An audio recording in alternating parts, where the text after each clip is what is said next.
வானொலியில் நீங்கள் கேட்டு மகிழ்ந்த தென்கட்சி கோ. சுவாமிநாதன் அவர்களின் இன்று ஒரு தகவல் கதை தொகுப்பினை கேட்கலாம். ஒரு பெரிய அரசன் இந்த உலகம் பூராவையும் ஆண்டுகிட்டு இருந்தான். ரொம்ப காலம் அப்படி அரசாட்சி பண்ணிக்கிட்டு இருந்தான். திடீர்னு அவனுக்கும் சில எதிரிகள் முளைச்சாங்க. அவங்கெல்லாம் ஒன்று சேர்ந்து இவனை தோற்கடிச்சுட்டாங்க. தோற்று போனதும் இவனுக்கு பயம் வந்துட்டுது, எங்கே எதிரிகள் நம்ம கொண்டுடுவாங்களோ அப்படின்னு.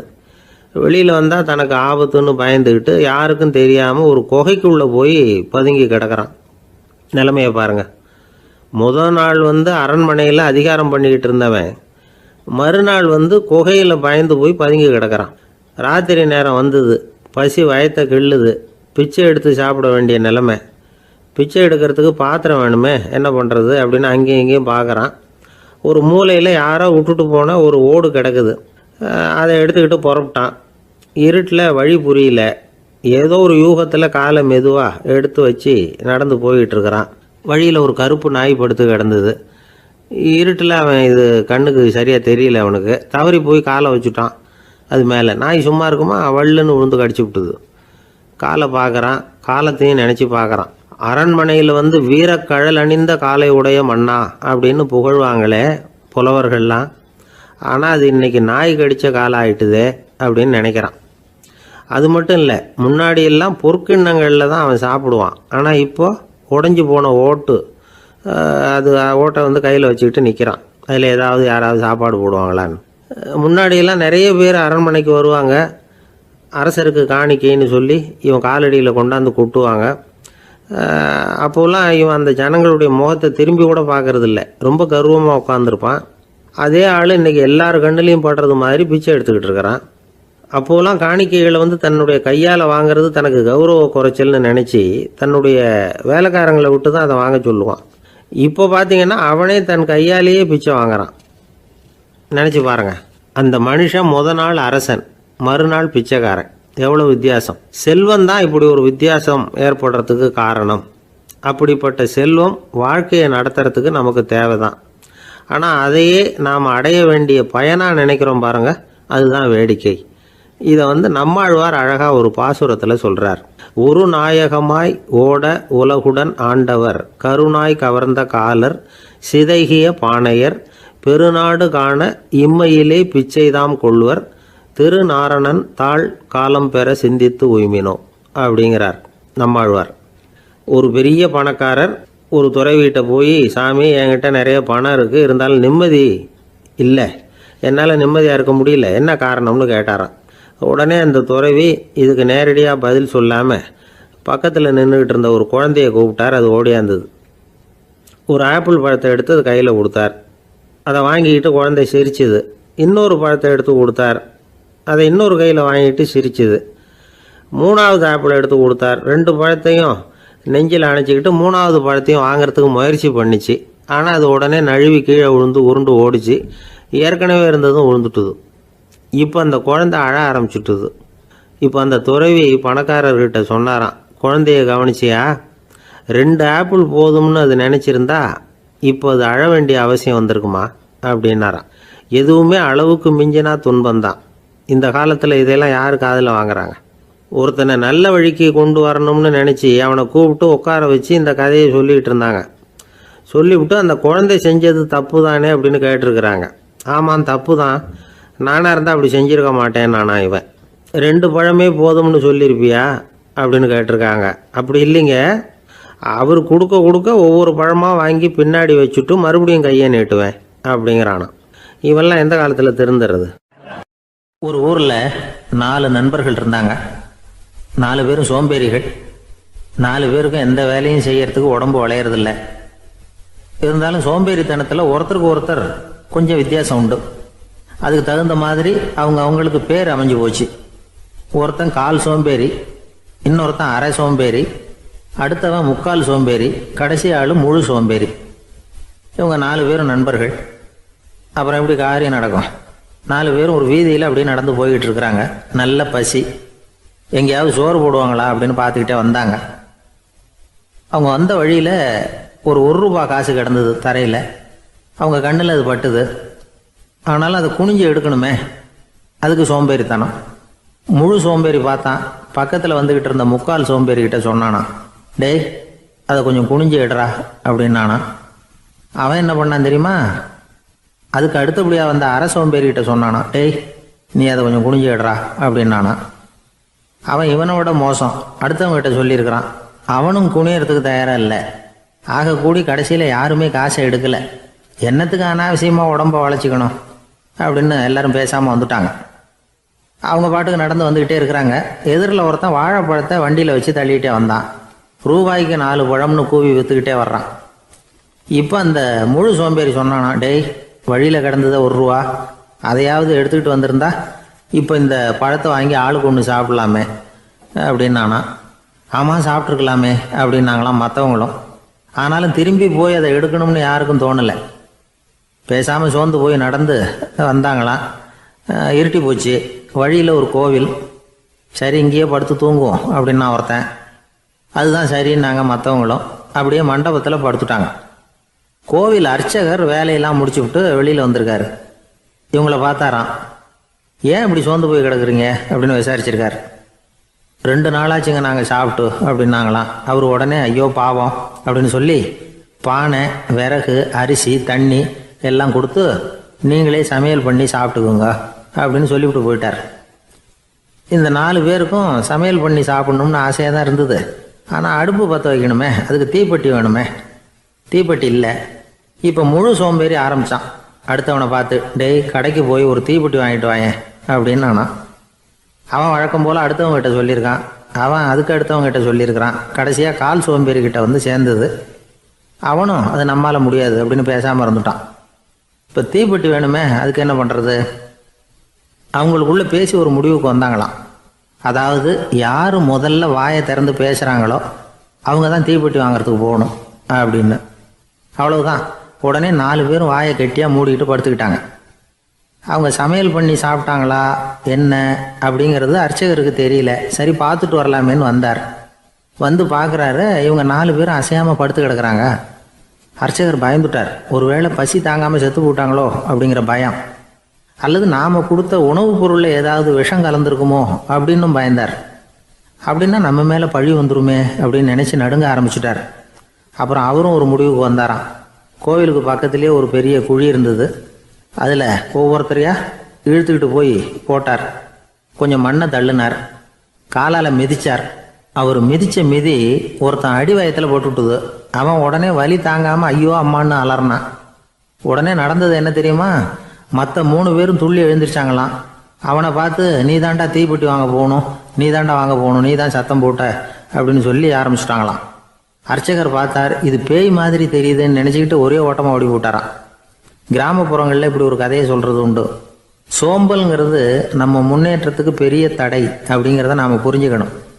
அதுதான் இந்த கதை சொல்கிற நீதி. ஒரு பள்ளிக்கூடத்தில் ஒரு புதுமையான போட்டி நடந்துதான். அதாவது சோம்பேறித்தனத்துக்கு பரிசு. அதில் 2வது பரிசு யாருக்குன்னு அறிவித்தாங்க. ஒரு பையன் எழுந்திரிச்சு மெதுவாக நடந்து போய் பரிசை வாங்கிட்டான். அடுத்தது முதல் பரிசு யாருக்கு அப்படின்னு அறிவிச்சாங்களாம். அவன் கடைசி வரிசையிலேருந்து கத்தனானா, ஐயா அதையும் அந்த பையன் மூலமாகவே கொடுத்து அனுப்பி வச்சுருங்க, இங்கே வந்தது நான் வாங்கிக்கிறேன் அப்படின்னு நானா. ஒரு ஜென் துறவி, அவருக்கு ரொம்ப வயசாயிட்டுது, கடைசி காலம். நண்பர்களெல்லாம் கூப்பிட்டார். நண்பர்களே, நான் வித்தியாசமான முறையில் சாகணும்னு ஆசைப்படுறேன், அதுக்கு ஏதாவது யோசனை சொல்லுங்களேன் அப்படின்னு கேட்டாராம். நண்பர்கள் சிரித்தாங்க. என்ன பேச்சு பேசுகிறீங்க, சாவறதுங்கிறது என்ன விளையாட்டுத்தனமான காரியமா அப்படின்னு கேட்டிருக்காங்க. அந்த துறவி கொஞ்ச நேரம் யோசனை பண்ணார். அப்புறம் கேட்டாராம், இது வரைக்கும் யாராவது நடந்துக்கிட்டே இறந்துருக்குறாங்களா அப்படின்னாராம். எல்லாரும் இல்லைன்னாங்களாம். ஒருத்தர் மட்டும் சொல்லியிருக்கார், அப்படியும் ஒருத்தர் இறந்துருக்கிறதாக ஒரு கதையில் படிச்சிருக்கிறேன், ஒரு ஞானியால் தான் அப்படியெல்லாம் செய்ய முடியும் அப்படின்னு அவர் சொன்னாராம். சரி, அப்படின்னா அந்த முறை நமக்கு வேணாம், நின்றுக்கிட்டே யாராவது உயிரை விட்டுருக்காங்களா அப்படின்னு விசாரிச்சாராம். அப்படியும் ஒருத்தர் இறந்துருக்கிறார் அப்படின்னாங்களாம். மறுபடியும் அந்த துறவி யோசனை பண்ணியிருக்கிறார். ஏதாவது வித்தியாசமான முறையில் நாம் போகணும் அப்படிங்கிறது அவருடைய விருப்பம். மனிதன் எப்படி வாழ்கிறானோ அப்படி இறப்பது தான் நல்லது. சரி, யாராவது தலைகீழாக யோகம் செய்யும் நிலையில் இறந்துருக்கிறாங்களா அப்படின்னு விசாரித்தாராம். நண்பர்கள் சிரித்தாங்க. தலைகீழாக நின்னபடி இறந்ததாக நாங்கள் கேள்விப்பட்டதே இல்லை, அது முடியாத காரியம் அப்படின்னு இருக்காங்க. இப்போ அந்த துறவிக்கு திடீர்னு உற்சாகம் வந்துட்டுது. உடனே எழுந்திரிச்சார், தலைகீழாக நின்னார், அப்படியே உயிரை விட்டுட்டார். அவ்வளோதான். அந்த மடாலயத்தில் ஒரே குழப்பம். எப்படி அவரை கீழே இறக்கி படுக்க வைக்கிறது அப்படின்னு புரியல. இப்படி உயிர் விடுறதை பற்றி அவங்க இதுவரைக்கும் கேள்விப்பட்டதும் இல்லை. உண்மையிலேயே இவர் இறந்து தான் போனாராங்கிறதும் தெரியல. சோதித்து பார்த்தாங்க.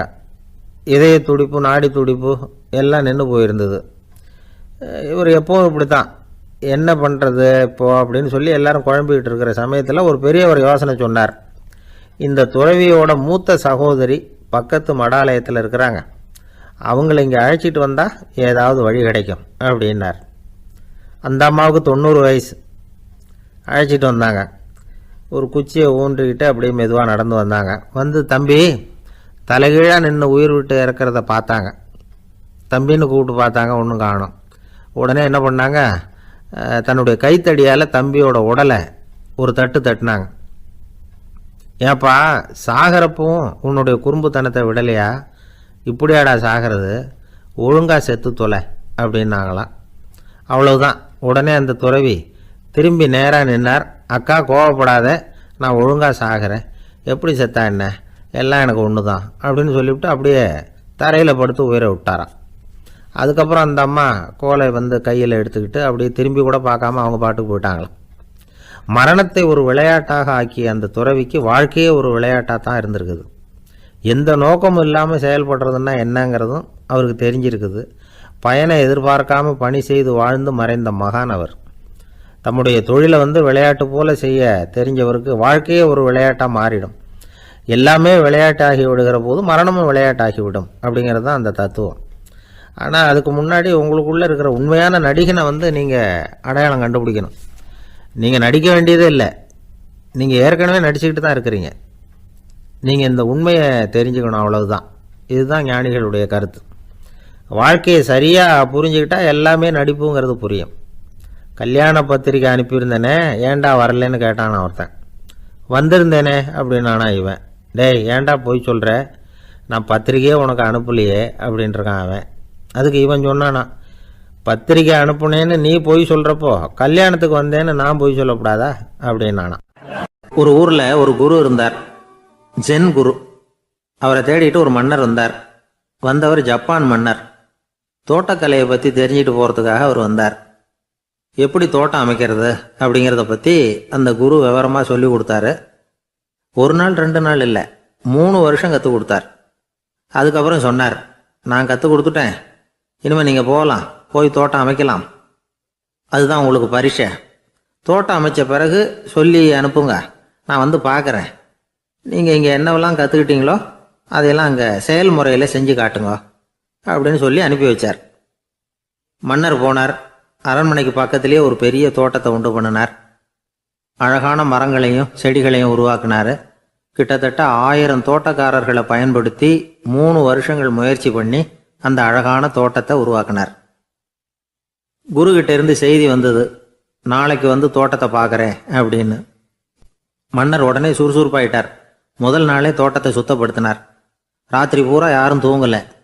எல்லாருக்கும் தோட்டத்தை ஒழுங்குபடுத்துகிற வேலை. அது அந்தந்த இடத்துல ஒழுங்காக இருக்குதா அப்படின்னு சரி பார்த்தாங்க. ஒரு தவறும் இல்லாத வகையில் அதை ஒழுங்குபடுத்தினாங்க. மறுநாள் குரு வந்தார், தோட்டத்தை பார்த்தார். அவருக்கு கோபம் வந்துட்டுது. மன்னருக்கு ஆச்சரியம், எப்பவும் சிரிச்சுக்கிட்டே இருக்கிறவர் இப்போ எப்படி இருக்கிறாரே அப்படின்னு. மெதுவாக குருக்கிட்ட போய் எல்லாம் சரியாக தானே இருக்குது அப்படின்னார். எல்லாம் சரிதான், ஆனாலும் எங்கே அந்த பொன்னிற காற்று அப்படின்னார். உதிர்ந்த இலைகள், பொன் மஞ்சள் நிற இலைகள் காற்றில் அப்படி புரண்டு ஓடுவதை நான் பார்க்க முடியவில்லையே அப்படின்னாராம். அது இல்லாமல் இந்த தோட்டம் உயிரோட்டம் உள்ளதாக இருக்காது, இதில் பாடல் இல்லை, ஆடல் இல்லை, அதெல்லாம் இல்லாமல் இந்த தோட்டம் ரொம்பவும் செயற்கையாக தெரியுதேன்னாராம். மன்னர் இப்போதான் யோசனை பண்ணார். கீழே கிடந்த காஞ்சி போன இலைகள் மட்டும் இல்லை, மரத்தில் இருந்த காஞ்சி போன இலைகளையும் அப்புறப்படுத்தி சுத்தமாக வச்சிருக்கிறார். இறப்பும் வாழ்க்கையினுடைய ஒரு பகுதி தான். மரணம்ங்கிறது வாழ்க்கைக்கு எதிரானது அல்ல, அதை நிரப்பும் ஒரு பகுதி தான் அது. மரணம் இல்லையில் வாழ்க்கையே இல்லை அப்படிங்கிறது பெரியவங்க கருத்து. இப்போ அந்த தோட்டம் அழகாக தான் இருக்குது, இருந்தாலும் அது ஒரு ஓவியம் மாதிரி உயிர் இல்லாமல் இருக்கு. குரு ஒரு வாளியை கையில் எடுத்துக்கிட்டார். தோட்டத்தை விட்டு வெளியில் போனார். ஏற்கனவே வீசி எறிந்த அந்த சருகுகளை எல்லாம் அள்ளி கொண்டுகிட்டு வந்தார். உள்ள எல்லா இடங்கள்லையும் அதை வீசினார். உடனே காற்று அந்த காய்ந்த சருகுகளையும் பழுத்த இலைகளையும் அசைக்க ஆரம்பிச்சுட்டுது. இப்போ அங்கே சலசல சத்தம், சங்கீதம், இலைகளின் நடனம், ஓவியம் மாதிரி இருந்த அந்த தோட்டத்துக்கு இப்போ உயிர் வந்துட்டுது. இதுதான் அந்த பொன்னான காற்று அப்படின்னாராம் குரு. மன்னருக்கு புரிஞ்சுது. மிகப்பெரிய ஜென் கேள்வி ஒன்று உண்டு. உம்மான் அப்படிங்கிற ஒரு பெரிய குருவை பார்த்து துறவி ஒருத்தர் கேட்டாராம், இலைகள் எல்லாம் கீழே விழுந்து மரங்கள் மொட்டையாக இருக்கும் பொழுது என்ன நடக்கும்? இதுதான் கேள்வி. இதுக்கு உம்மான் சொன்ன பதில் பொன்னான காற்று, தி கோல்டன் விண்ட் அப்படின்னாராம். இதுக்கு என்ன விளக்கம்னா, உன்னுடைய எண்ணங்கள் எல்லாம் உன்னுடைய மனசிலிருந்து கீழே விழுந்து உனது உள்ளுணர்வானது மொட்டையாக நிற்கும் நிலைதான் அது. உனது வேர்களின் அருகில் காற்று வீசுகிறது. எல்லா எண்ணங்களும் உன்னிலிருந்து வெகு தூரத்துக்கு புரண்டு கொண்டே சென்று விடுகிறது. நீ அவற்றை கடந்து விட்டால் நீ அவைகளுக்கெல்லாம் மேலெழுந்து கீழே பார்ப்பவனைப் போல நிற்க ஆரம்பித்து விடுவாய். அதுதான் தியானம் என்பது அப்படின்னு சொல்றாங்க. தியானம்ங்கிறது எண்ணத்துக்கு எதிரானதில்லை. தியானம்ங்கிறது எண்ணங்களை கடந்து செல்வது தான். அதுக்கப்புறம் நாம பொன்னிற காற்றுல ஆட ஆரம்பிச்சிருவோம். இதுதான் பெரியவர்கள் சொல்றது. என்கிட்ட ஒருத்தர் தோட்டம் அமைக்கணும்னு யோசனை கேட்டு வந்தார். எல்லாம் சொல்லி கொடுத்தேன். செடிகள்லாம் செழிப்பா வளரணும்னா வேர் காயாம பார்த்துக்குங்க, தினமும் தண்ணி விடுங்க அப்படின்னு சொல்லி அனுப்பி வச்சேன். ஒரு மாசம் கழிச்சு ஒரு தோட்டத்தை பார்க்கறதுக்காக போனேன். போய் பார்த்தா எல்லா செடியும் வாடி கிடக்குது. என்னங்க இப்படி பண்ணிவிட்டீங்கன்னு. நீங்க சொன்னபடி தான் செஞ்சேன்னார். என்ன செஞ்சீங்கன்னு கேட்டேன். வேறு காயாம பார்த்துக்க சொன்னீங்க. தினமும் ஒரு தடவை எல்லா செடியையும் ஒவ்வொன்றா பிடுங்கி பார்த்து வேறு காயாம இருக்கா அப்படின்னு பார்த்துட்டு அதுக்கப்புறம் தண்ணி பாய்ச்சனே, அவ்வளவுதான் அப்படின்னார். ஒரு ஊர்ல ஒரு ஆள் இருந்தான். தையல் கடை வச்சிருந்தான். அவங்கிட்ட ஒருத்தன் ஒரு சட்டை துணி எடுத்து கொடுத்து தைக்க சொல்லியிருந்தான். வர்ற சனிக்கிழமை வா வாங்கிட்டு போ அப்படின்னு அவன் சொல்லியிருந்தான். அதே மாதிரி இவன் வந்தான். அவன் தச்சு வச்சிருந்த சட்டையை கொடுத்தான். இவன் வாங்கி அங்கேயே போட்டு பார்த்தான். கை நீளம் ஒன்றுக்கு ஒன்று வித்தியாசமா இருந்தது. வலது கை இடது பக்கத்தை விட நீளம் குறைச்சலா இருந்தது. அவன் முணுமுணுக்க ஆரம்பிச்சுட்டான். என்ன இது இப்படி தைச்சுட்டியேன்னு. இதுக்கு அவன் சொன்னான், ஐயையோ இதுக்காகவா சங்கடப்படுறீங்க? வலது கையை மட்டும் கொஞ்சம் உள்ள இழுத்தாப்புல வச்சுக்கிட்டீங்கன்னா சரியா போகுது. மற்றபடி அந்த சட்டையில உள்ள கலை அம்சத்தை கவனிங்க. எவ்வளவு அற்புதமா தைச்சிருக்கேன் பாருங்க. ஒரு சின்ன குறைய இப்படிலாம் பொருட்படுத்த வேண்டியதில்லை. நான் சொன்னது மாதிரி கையை கொஞ்சம் உள்ள இழுத்தது மாதிரி வச்சுக்கிட்டு நடந்து போங்க, ஜோரா இருக்கும் அப்படின்னா. அவனும் யோசிச்சு பார்த்தான். சரியான யோசனையா தான் தோணுச்சு. கொஞ்சம் முயற்சி பண்ணி வலது கையை கொஞ்சம் உள்ள இழுத்து சட்டை சரியா இருக்கிறது மாதிரி பண்ணிட்டான். இப்போ மறுபடியும் ஒரு பிரச்சனை. வலது கையை உள்ள இழுத்த மாதிரி அப்படியே வச்சுக்கிட்டதும் முதுகு பக்கம் கொஞ்சம் துணி தளர்த்தியா தொங்குறது மாதிரி தெரிஞ்சது. என்ன இது முதுகு பக்கம் துணி குவிஞ்சுட்டுதே, தொங்குதே அப்படின்னா மறுபடியும், அடடா இதுக்காகவா கவலைப்படுறீங்க? உடம்ப அதுக்கு தகுந்த மாதிரி கொஞ்சம் வளைச்சிக்கிட்டா சரியா போடுது. இதுக்காக அந்த அழகான தையலை பிரிச்சு அதுல உள்ள கலை அம்சத்தை கெடுக்கிறதுக்கு என் மனசு இடம் தரல. எவ்வளவுக்கு தளர்த்தியா இருக்கோ அவ்வளவுக்கு கொஞ்சம் உடம்ப வளைச்சி அப்படி குனிஞ்சது மாதிரி போங்க போதும் அப்படின்னா. அதுவும் நல்ல யோசனையா தான் பட்டுது இவனுக்கு. சரின்னு சொல்லிவிட்டு புறப்பட்டான். தெருவில் இறங்கினா, கையை கொஞ்சம் உள்ள இழுத்தான், உடம்ப கொஞ்சம் முன்னால வளைச்சான், சட்டைக்கு தகுந்த மாதிரி உடம்ப பண்ணிக்கிட்டான், மெதுவா நடந்து போறான். இப்போ எதிரில் இன்னொருத்தன் வரான். இவனை பார்க்கறான். இவன் போட்டிருக்கிற சட்டையை பார்க்கறான். ஆஹா அற்புதம்ங்கிறான். சும்மா சொல்லக்கூடாது, ரொம்ப நல்லா இருக்கு நிச்சயமா. இது இந்த ஊர் மேல தெருவில் இருக்கிற ஒருத்தன் இருக்கானே, அவன் தைச்சதா தான் இருக்கணும் அப்படின்னா. இதை கேட்டதான் அவனுக்கு ஆச்சரியம். எப்படி அவ்வளவு கரெக்டா கண்டுபிடிச்சிங்க அப்படின்னு கேட்டிருக்கான். இதுக்கு அந்த வழிபோகன்னு சொன்னானா, அவன் ரொம்ப கெட்டிக்காரன். உங்களை மாதிரி உடம்பும் கையும் வளைஞ்சு போன ஒரு ஆசாமிக்கு அவனை தவிர வேற யாராலேயும் இவ்வளவு பொருத்தமான ஒரு சட்டையை தைக்க முடியாது அப்படின்னானா. பாருங்க, அவனுக்காக இவன் அனுசரிக்க போய் இவனோட நிலைமை எப்படி ஆயிடுது பாருங்க. இதே மாதிரிதான் சில சடங்குகளும் சம்பிரதாயங்களும் நம்மளை கோமாளி ஆக்கி விட்டுரும். எதுவா இருந்தாலும் அதுல அறிவுபூர்வமான அணுகுமுறை அவசியம். ஒரு நர்ஸ் அவசரமா ஓடி டாக்டர் கிட்ட சொல்லிச்சான், டாக்டர் ஒரு தப்பு நடந்து போச்சு. 10ஆம் நம்பர் பெட்ல இருக்கிற பேஷண்ட்டுக்கு காலில் ஆபரேஷன் பண்றதுக்கு பதிலாக கையில் ஆபரேஷன் பண்ணி விட்டீங்க. கை ஆபரேஷன் பண்ணிக்க வேண்டிய ஆள் 7ஆம் நம்பர் பெட்ல இருக்கார் அப்படின்னு தான். அதுக்கு இவர் பதட்டப்படாமல் சொன்னாராம், பரவாயில்ல, இவரை தூக்கி 7ஆம் நம்பர் பெட்டில் போட்டுரு அப்படின்னாராம். ஒரு ஊரில் ஒரு ராஜா இருந்தார். அவர் ஒரு பூனை வளர்த்தார். ரொம்ப செல்லமாக அவர் அந்த பூனையை வளர்த்தார். அவர் என்ன பண்ணுவார் தெரியுமா? இரவு நேரத்தில் அந்த பூனையோட தலையில் ஒரு விளக்கை வச்சுருவார். அந்த பூனை ரொம்ப ஜாக்கிரதையாக அந்த விளக்கு கீழே விழுந்துடாமல் பார்த்துக்கும். தலையை ஆட்டாமல் ரொம்ப நிதானமாக ராஜா பின்னாடி நடந்து போய்கிட்டே இருக்கும். அந்த விளக்கு வெளிச்சத்தில் எல்லா வேலைகளையும் செஞ்சுருவார். கையில் ஒரு விளக்கை தனியாக எடுத்துகிட்டு போக வேண்டிய அவசியமே இல்லை. விளக்கை தூக்கிட்டு போகிற வேலையை அந்த பூனை பார்த்துக்கும். அதனால் ராஜாவுக்கு அந்த பூனை மேலே ரொம்ப பிரியம். மந்திரிகளையெல்லாம் கூப்பிட்டு அவங்கக்கிட்ட சொல்லுவார், பார்த்தீங்களா இந்த பூனை எவ்வளவு விசுவாசமாக நடக்குது, என் பேரில் எவ்வளவு மரியாதை பார்த்தீங்களா அதுக்கு அப்படிம்பார். இதை கேட்டுவிட்டு அங்கேருந்து அமைச்சர்களில் ஒருத்தர் சொன்னார், மன்னா நீங்கள் சொல்கிறது சரிதான், இருந்தாலும் இந்த பூனையோட விசுவாசத்தை நாம் கொஞ்சம் சோதித்து பார்க்க வேண்டியிருக்கு அப்படின்னாராம்.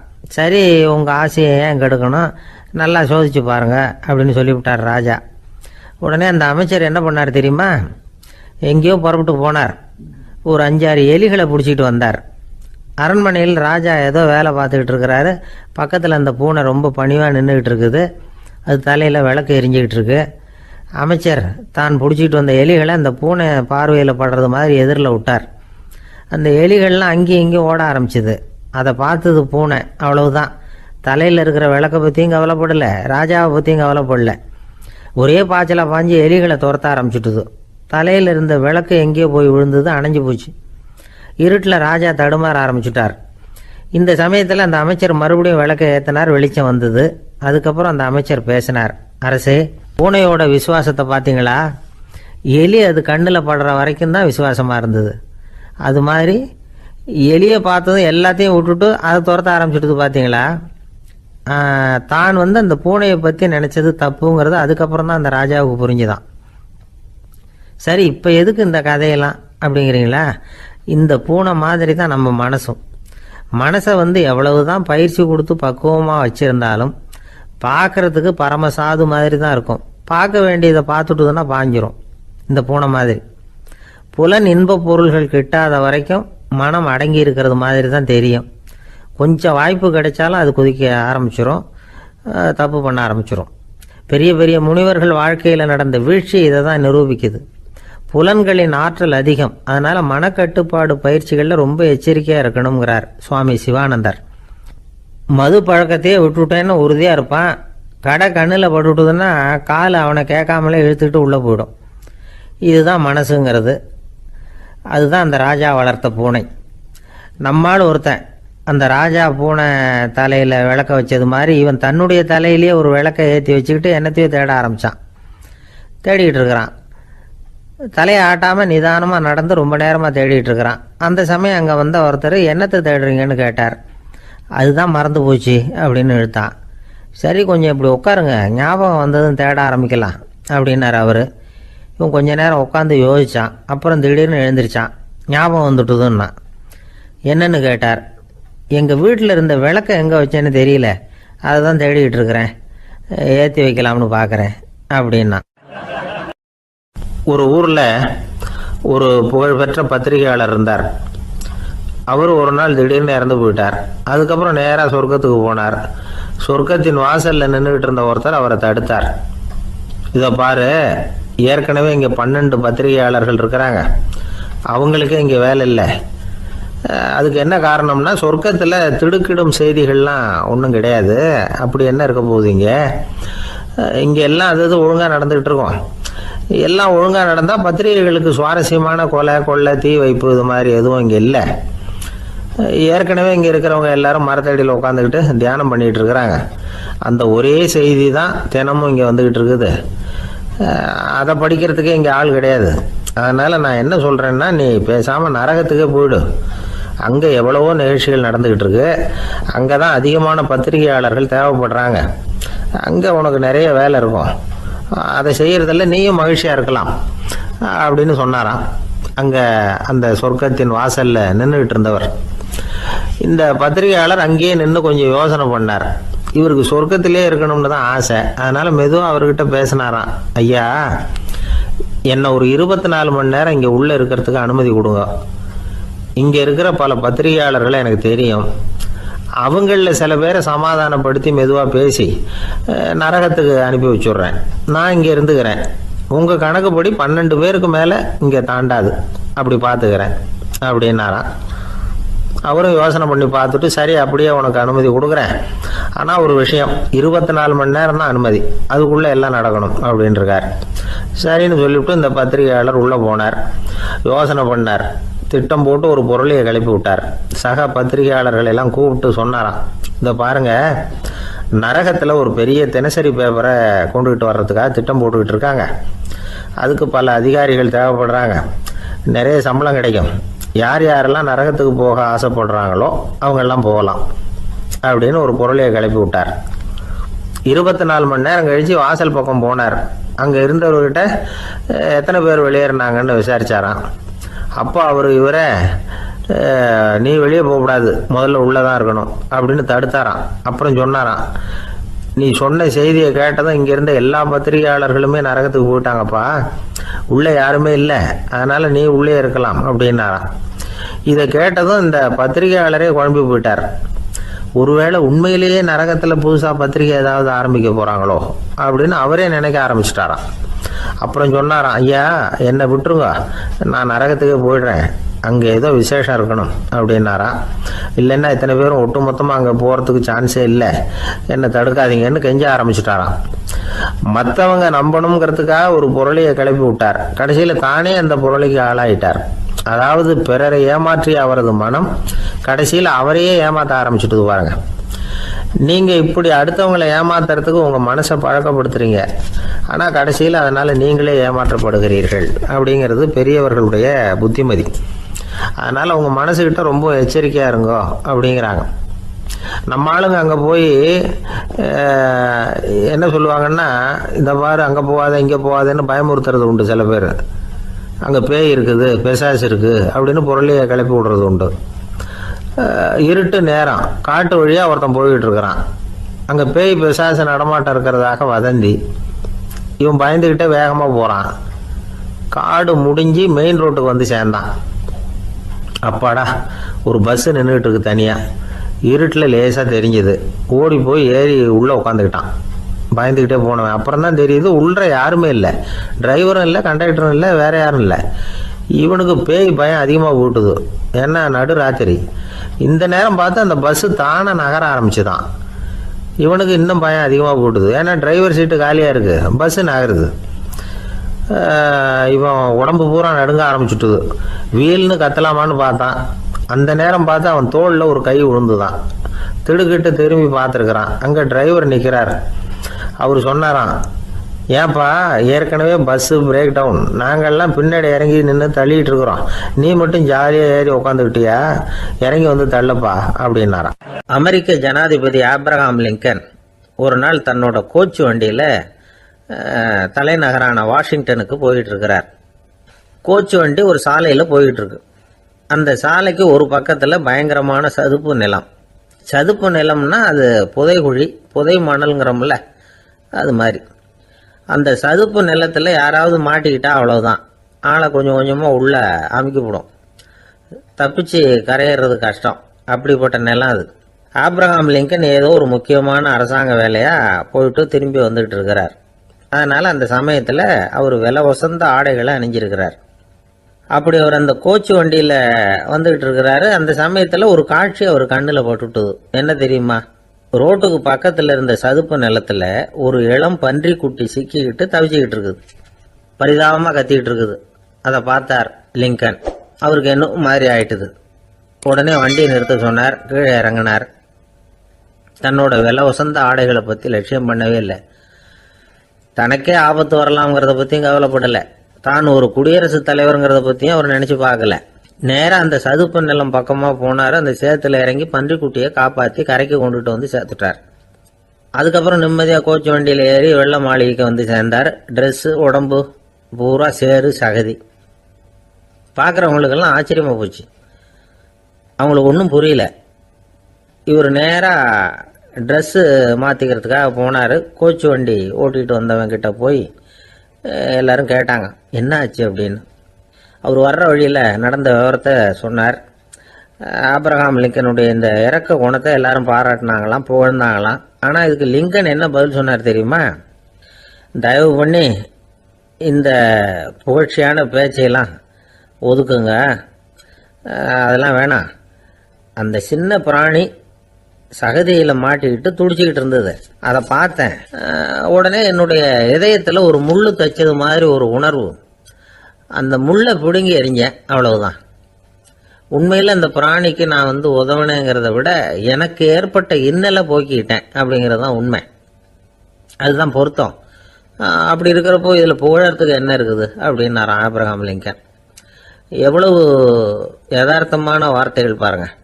இந்த காலத்தில் நம்மளையும் பல பேர் அப்படி உண்டு. நீச்சல் தெரியாத ஒரு ஆள் தண்ணியில் இறங்கிட்டான். தண்ணி ஆழம்ங்கிறது அப்புறமா தான் தெரிஞ்சுது. தத்தளிக்க ஆரம்பிச்சுட்டான், வாழ் வாழ்னு கத்துறான். கரையில் நின்றுட்டு இருந்த ஒருத்தர் இதை பார்த்தார். உடனே அவருக்கு இதயத்தில் முள்ளு தைச்சது மாதிரி ஒரு உணர்வு. உடனே குபீர்னு தண்ணியில் பாஞ்சார். அவரை காப்பாற்றி கரைக்கு கொண்டுட்டு வந்து சேர்த்தார். இதை பார்த்துக்கிட்டு இருந்த இன்னொருத்தர் காப்பாற்றின அந்த ஆளை பாராட்டி புகழ்ந்தார். என்ன புகழாதீங்க சார் அப்படின்னார் அவர். ஏன்னு கேட்டார் இவர். நான் அந்த ஆளை ஏன் காப்பாற்றினேன் தெரியுமா? அவன் நேற்றுக்கு என்கிட்ட 300 ரூபா கடன் வாங்கியிருக்கிறான். இவன் தண்ணியில் போட்டான்னா நான் கொடுத்த கடனும் தண்ணியில் போடும்.